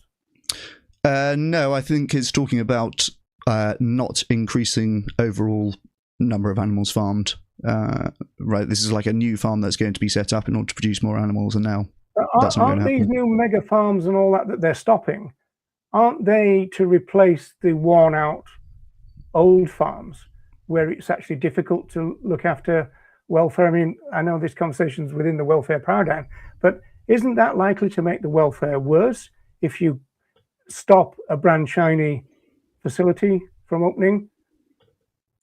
My understanding is that in most cases they're talking about adding production capacity rather than like replacing an old facility. What, because of the demand that they can't meet? Yeah, just to be able to be producing more. Yeah. They can't just open new places and stock them and sell everything if the demand has stayed the same, surely, because that's already been catered for, right? Unless you're talking about imports or something.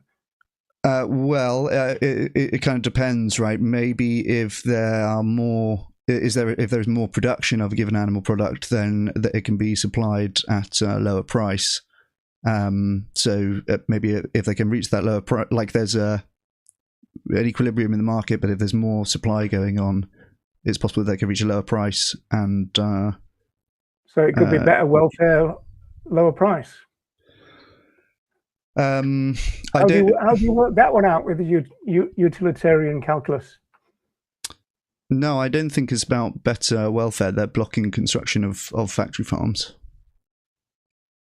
Yeah, that's what I'm saying. But you know, if you've got a situation where you've got in the area, you've got, I don't know, 50 small farms, and they can be quite problematic from your point of view in terms of what goes on in them, and, you know, worn out. I mean, like, we know what it's like.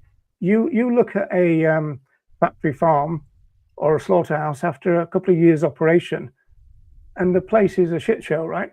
Whereas they're probably saying, well, look, we can come up with a big brand spanking new one, and we can do a lot for animal welfare that we can't do in the 50 small ones. I mean, is that taken into account?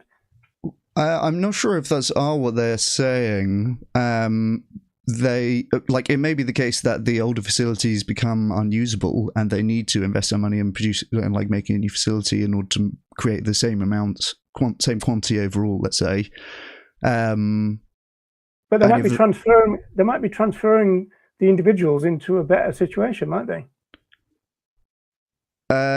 There could be cases where that is happening, but regardless, they want to produce this new facility. If the older facility, if it's like going towards not being able to be usable, clearly, if you prevent the new facility from being your internal logic, Chris, making sure that a new farm or slaughterhouse or whatever doesn't get planning permission, that might actually backfire from a welfare point of view, depending on the circumstances, right?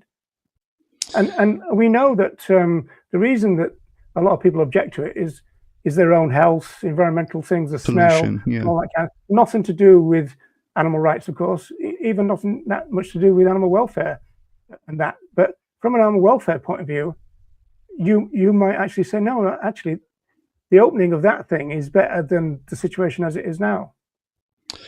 There could be cases where that's the case. Like, there are some cases where there's kind of a weird alignment of incentives on both sides. So why endorse a campaign which is just trying to stop them being built if sometimes it might actually be beneficial from your point of view?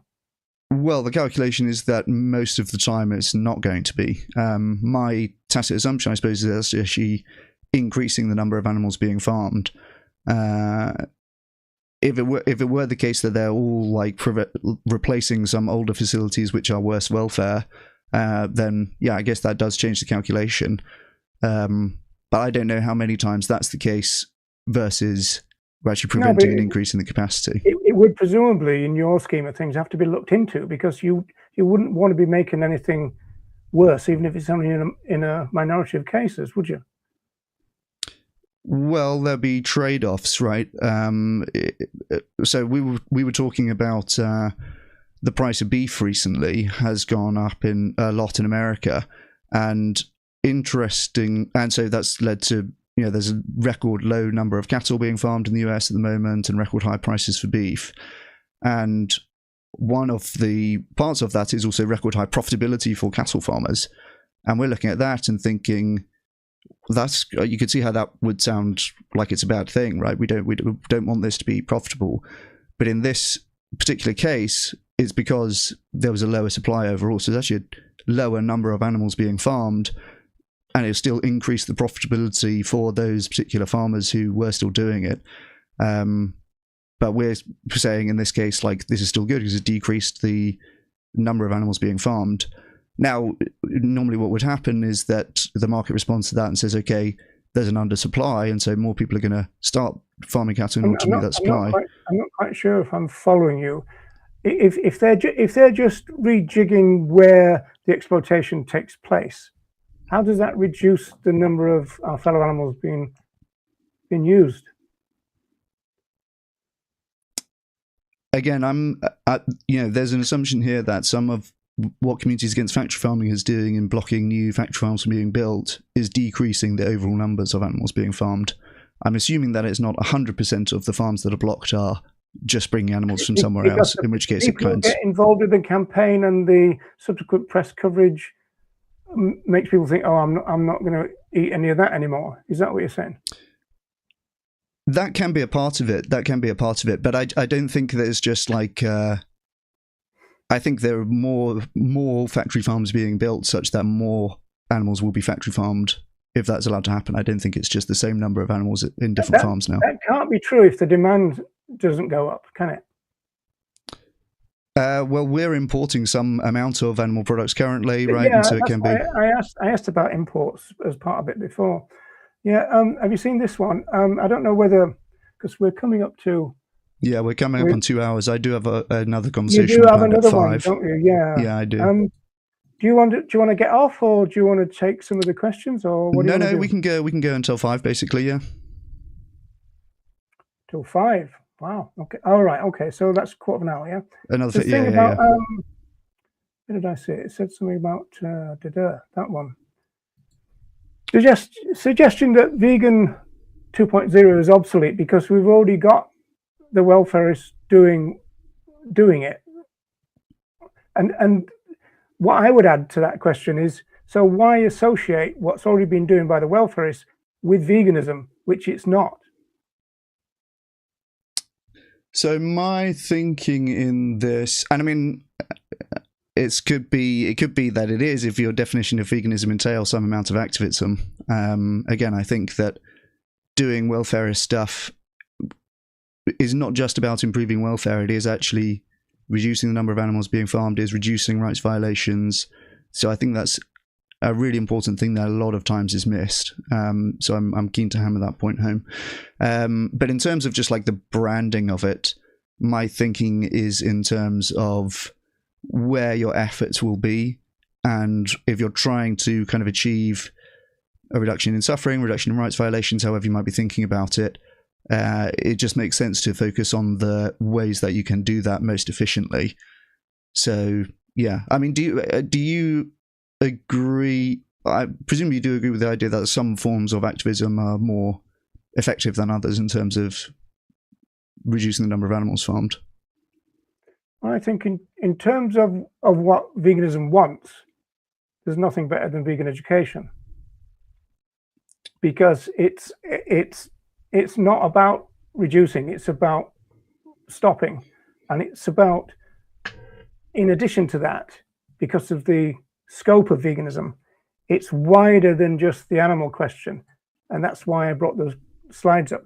It's about changing the mindset of humanity. I mean, they, as I said, they had some really big ideas, right? And so the vegans who kind of understand and go along with that, that's where they're at. They're on this kind of thing of trying to change humanity. I know it sounds a bit poetic and fanciful and maybe utopian, but that's what veganism was kind of devised as initially.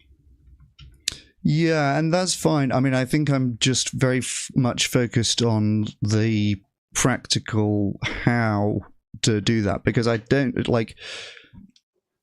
It seems pretty feasible to me that I'll reach the end of my life and there's we won't have made the vegan world, right? In the sense that I ask people this question and they always say yes. I always say, are there more ethical vegans out there? They always say yes. Say, okay, let's go find them, and let's not do anything until we've got them, right? And so, because my position, I think, could be challenged, is if there wasn't any, but nobody ever says that. We all think that there are more ethical vegans out there, people who are exposed to the justice for all philosophy of veganism and then decide to adhere to it. I see what you're saying. Yeah. More potential people. Yeah. I agree with that, and I think that's definitely worth doing. So that's what we should be doing then. So let the welfareists do the welfare, and the vegans do the vegan stuff, because there is vegans to be found. Yes. I think again, I'm not opposed to people doing that kind of work. I think is important. And then something that I would ask you on that: do you think that it seems to me obvious that the best way of doing this would be some sort of professionalized organization that has people on full-time salaries that can pay for billboards and other sort of paid media. No, you've got me wrong if you're going down that way, because I was brought up in the movement. Let's talk about that. Where there was a very, very strong grassroots, and the movement was very dynamic in the late 80s and throughout the 90s. And that was kind of grassroots led, so you've got the regional groups like Northern Animal Liberation League, all the stuff which is now in the history books. But the movement now is more corporatized than it was then. And so people were much more, how do you put it? They kind of self-actuated. They weren't hanging around for people to tell them what to do and all that. And so it was a much more dynamic movement back then. And it coincided with the fact that when you've got a movement like that, it increases the amount of critical thinking and it increases the amount of political thinking in society.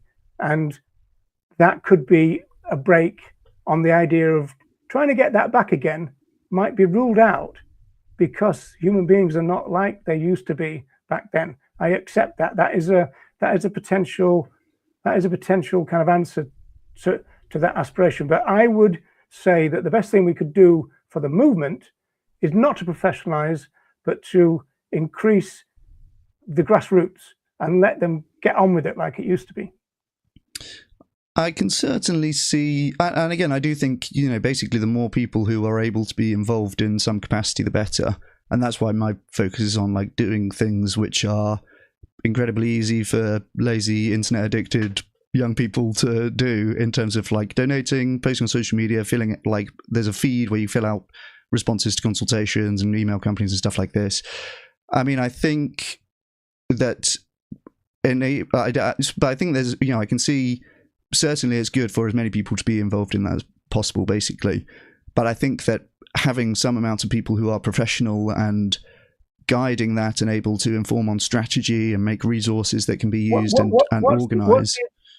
Can you explain to me what's the advantage of these professionals?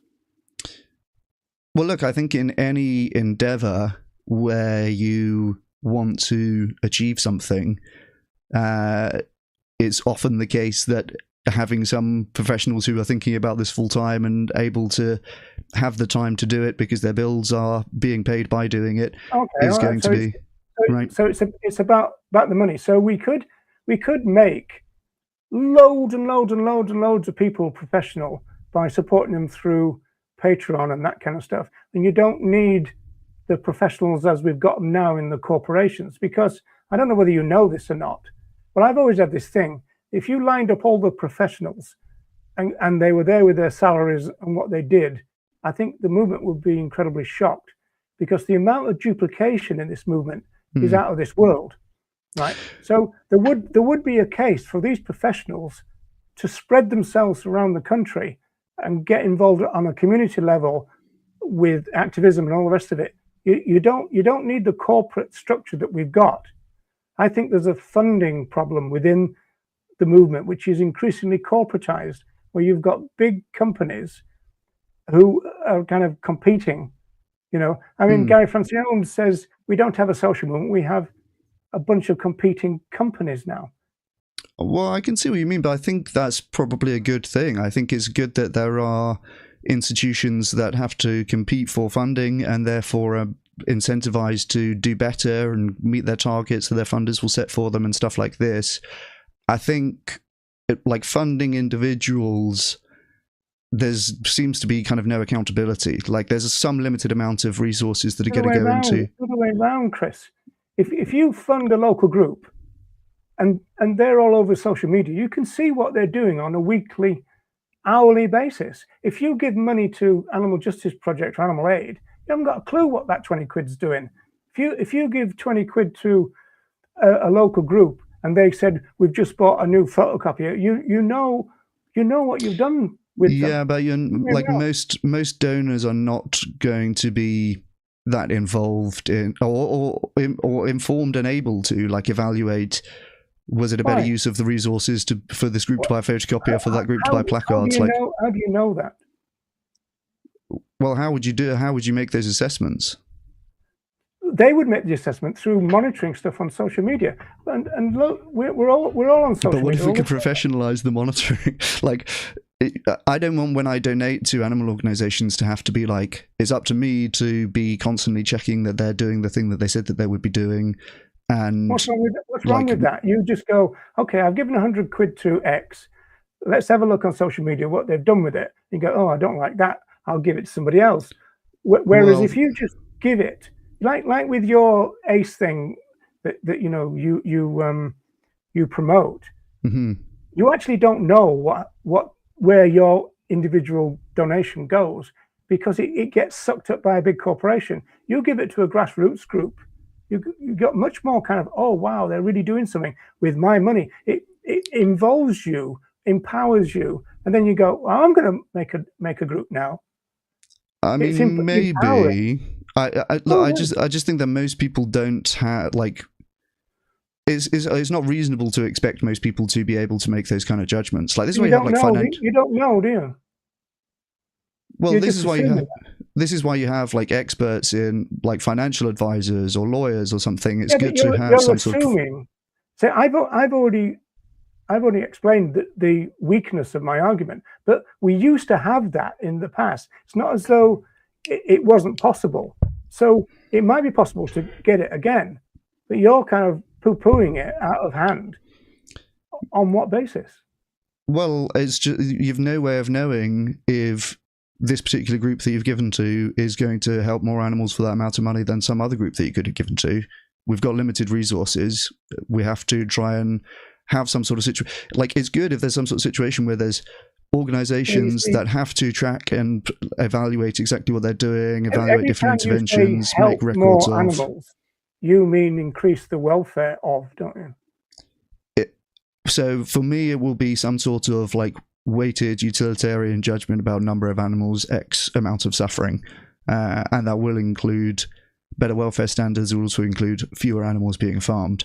But the point here is that like most people are not in a position to make proper judgments about what's going to be more effective or less. Like, it's kind of vibes based, right? If I give to my local group in Bristol, who knows? I mean, maybe I might be able to see what they like, look on their social media, see where they spent the money, but I don't know if that's better for animals than how some other group would have spent the money. I'm just not in a position to know that. The same way I wouldn't give them some money and then go down and have a word with them. Yeah, but Or the other way around. you'd also have to have a word with all of the other organisations to see how they would have spent it instead, right? What's wrong? What's wrong with that? We're in a social movement. We're not in a group of businesses. We're in a social movement. We talk to each other. Oh, you know what you're up to? Well, that sounds good. Here's a bit of cash. Yeah, but if you were to treat investments this way, and you're just kind of like making random investments for whatever business is in your town that's looking for money. I didn't say anything about random.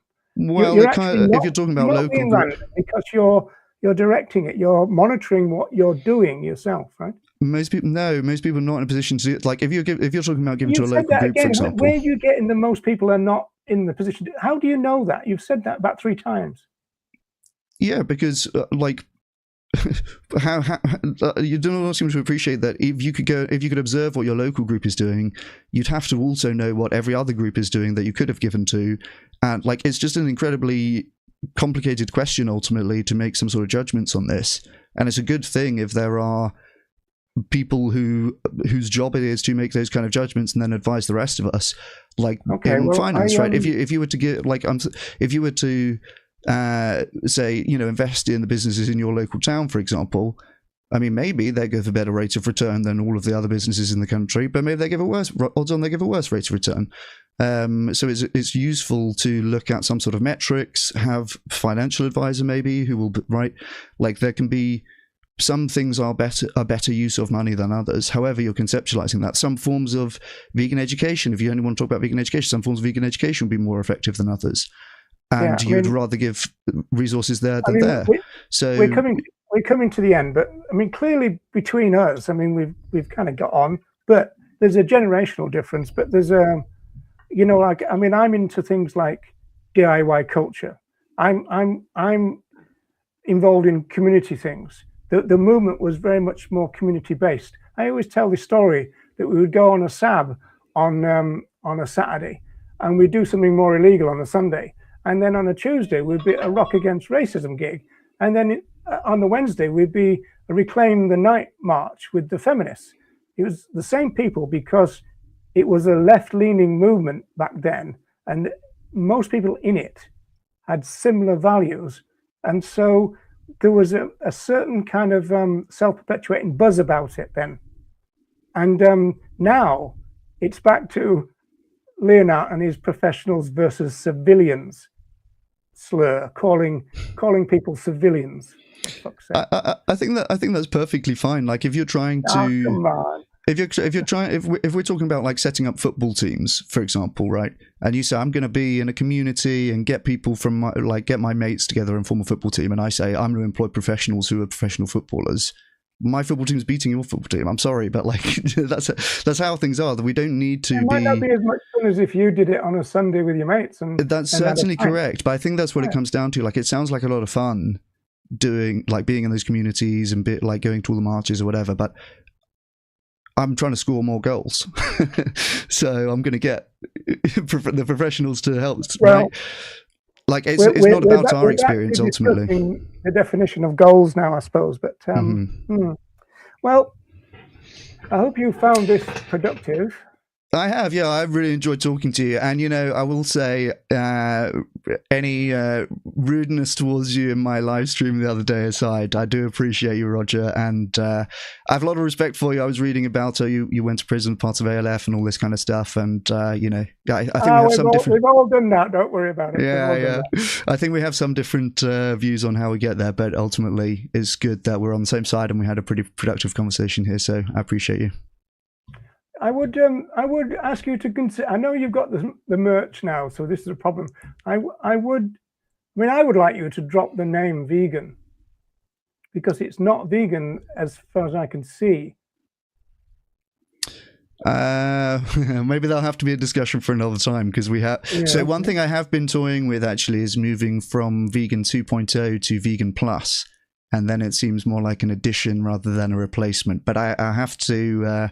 I'll have to see the implications of that. I said on the Facebook thing, which is how we started this, that why don't you join Leonard and call yourself veganish? I'd be happy. We'll see. I'd be happy with that. We'll see. I mean, I think as the distinction between vegan and vegan 2.0 is clear, then that can be, you know, people can make of that what they will. But you didn't make that case, though. That's the problem. You failed to make that case. Yeah. Well, I mean, I think there is a distinction between the two, and I think you just said they're not the same thing. But listen, I really have to go because I have another person waiting on another call. Okay, take care. Yeah, I appreciate you, Roger. All right, Yeah. take care. Okay.